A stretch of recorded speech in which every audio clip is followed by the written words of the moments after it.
One of my German followers left a comment on Instagram that I can see why filmmakers want to romanticize Joe and Laurie, but are they attracted to stupidity? And it's not that Laurie is stupid, but he's not interested from the same things that Joe is interested, like education. He's not intellectually curious. Friedrich has all of that.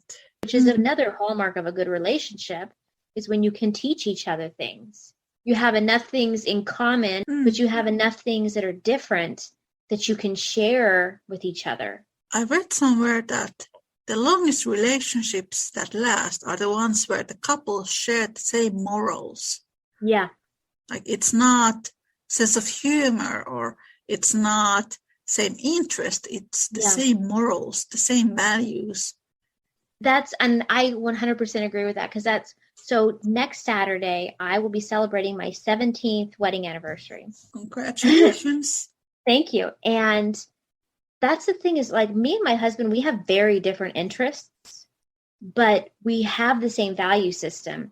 And we're always sharing with each other the things that we find interesting when they're different from each other. Like, I do musical theater, but he doesn't really like musical theater, but he's a musician. So we respect each other in those aspects, right? And we can share our interests with each other, but we don't share the same interests. You know, it's like tonight, I talked to him about this chapter. I was telling him some of the things I found interesting about it.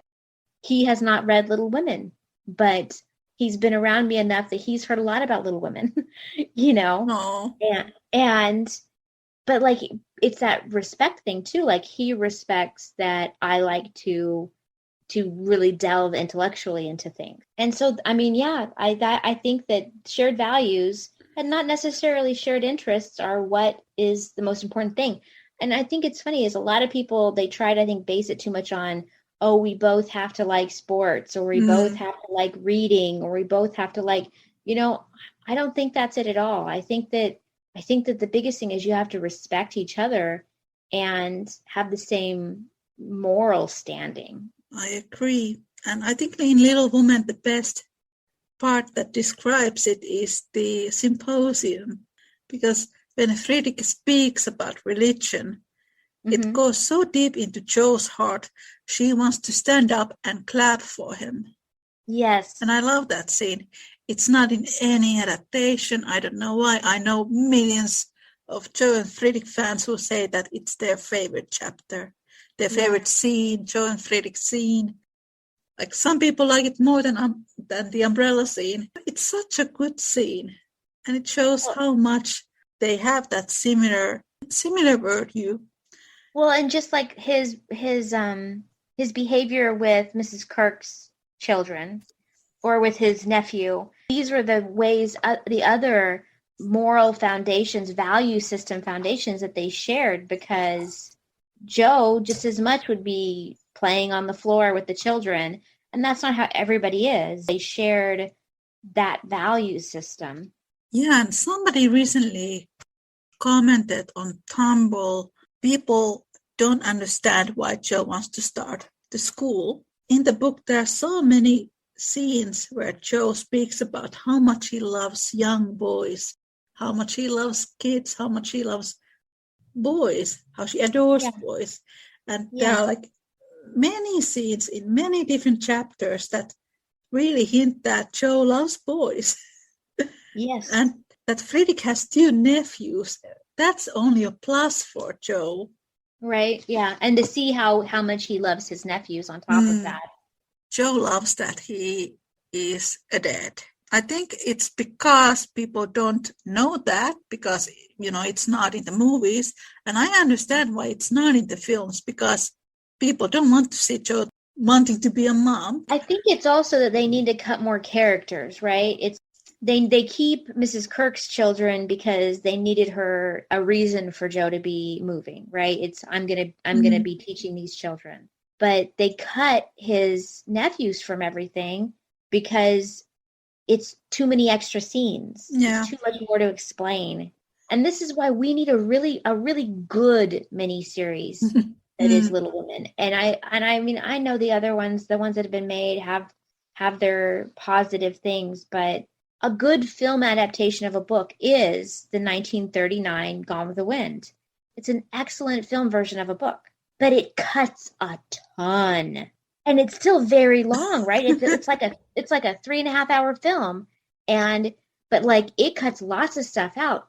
But I feel like the fact that they didn't try to cut it down to an hour and a half or a 2 hour film is why nobody's bothered to try to remake Gone with the Wind, is because they got it right the first time. And I feel like we keep on remaking Little Women because there's always something missing in the new adaptation. That's really well said.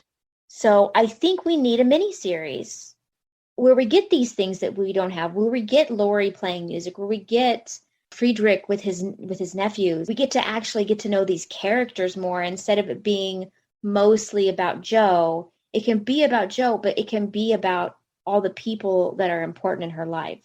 You see Joe with Laurie, but then in the book there are all these moments when Joe also hangs out with other boys because she loves boys so much. But you don't see that in the films. You don't see them putting an effort showing how much Joe loves boys, which also explains why she wants to start a school, but also how she has these maternal feelings for Laurie and all these boys in the world because she's the Wendy. I've said this before, my dream adaptation would have Friedrich in Berlin before he moves to America and showing his character there, as well as when showing the lives of the girls in Concord.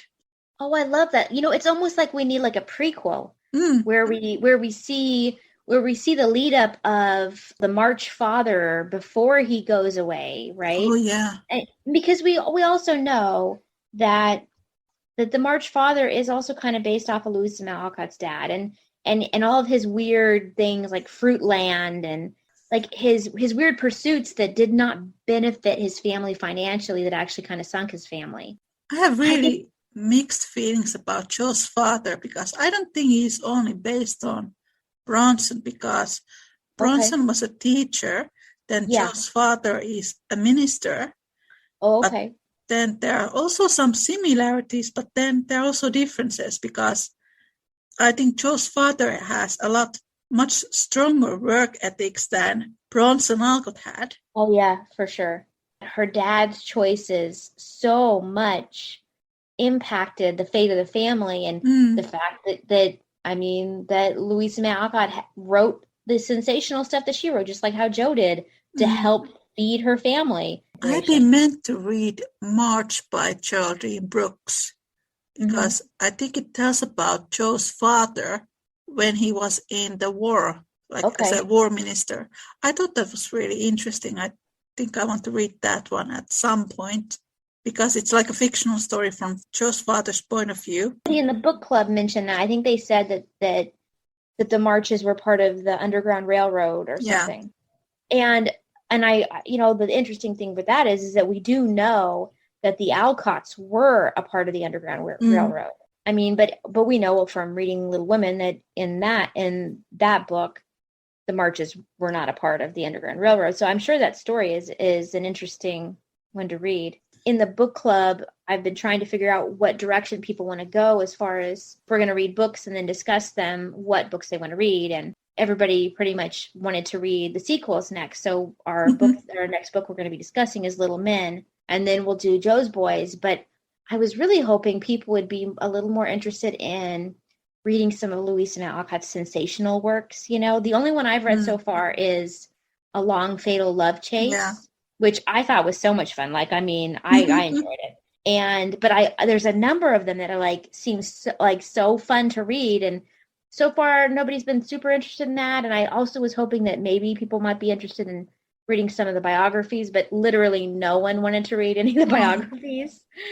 We'll start with Joe's Boys Little Men, and then Joe's Boys, and then I think I'm going to push again for the reading and other works by Louisa May Alcott, and hopefully some of the more sensational ones.